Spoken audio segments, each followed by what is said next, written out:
smoked a spike. Got good blood. Actually saw it crash. He's just over here. Had my GoPro. I had this thing at like 10 yards. And when I turned the GoPro around to check on it, it said memory card was full. So I'm fixing to have to review that and see if I even got the shot on camera. I hope I did, but we'll see. But anyway, killed a deer. Well, check the GoPro. 42 seconds is all I got. I missed the damn shot. I'm pretty upset. But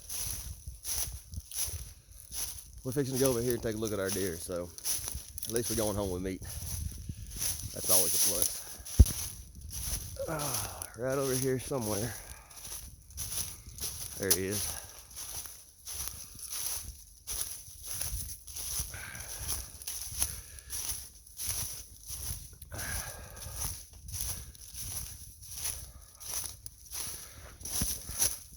He was leaking good.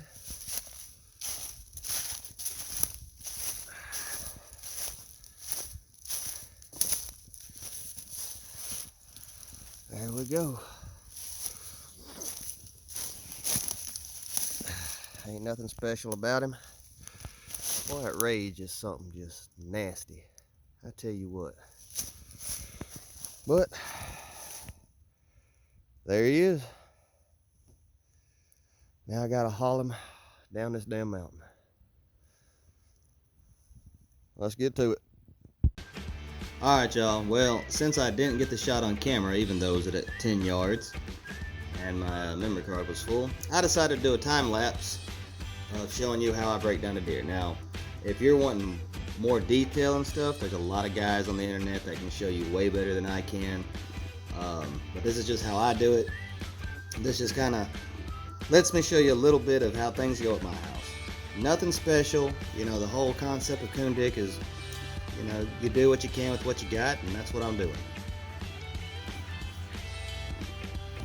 Now I figure everybody probably knows how to quarter a deer, and that's all I'm doing right here, skinning and quartering. So I'll just let you kind of watch this, and once we get to the butchering part, I'll explain a little bit more of what I'm doing.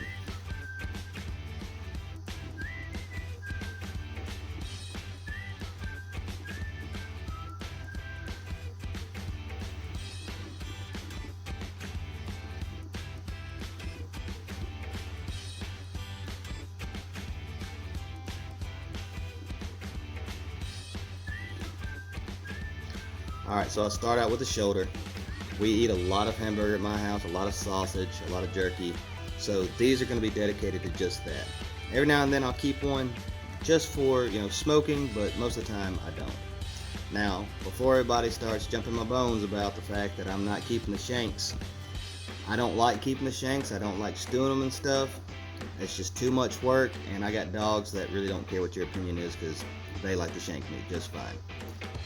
So now what I'm doing right here is I'm trimming up my back straps. I like to keep those things what I call meal ready, where I've got them nice and cleaned up, pre-packaged. All I've got to do is throw them in a marinade, throw them on the grill, and I'm good to go. Now I did let this deer age for about 10 days in the cooler, replacing the ice and draining the water every single day. I would go a minimum of 3, no more than 14 days. Now with all the meat that I'm going to go through my grinder with, I'll take my time with, because I don't want all those tendons and little pieces going into my grinder and tearing it up. Plus, I get a better overall product. Alright, now what I'm doing here, this is beef fat. I get this from our local grocery store.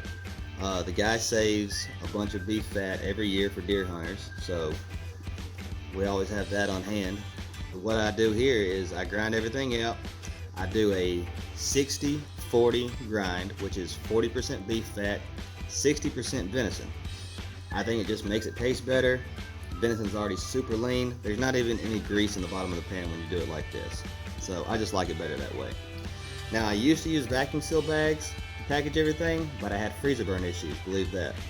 So what I did is I went to aluminum foil and I started using freezer paper on top of it. Makes it easy to label, and I hadn't had any issues since. So here it is, all said and done, nice trimmed up and pretty, pre-packaged. Those are all my steaks and roasts. There's all my grind. A little movie magic. And boom. If I could do it this fast in real life, that would be awesome.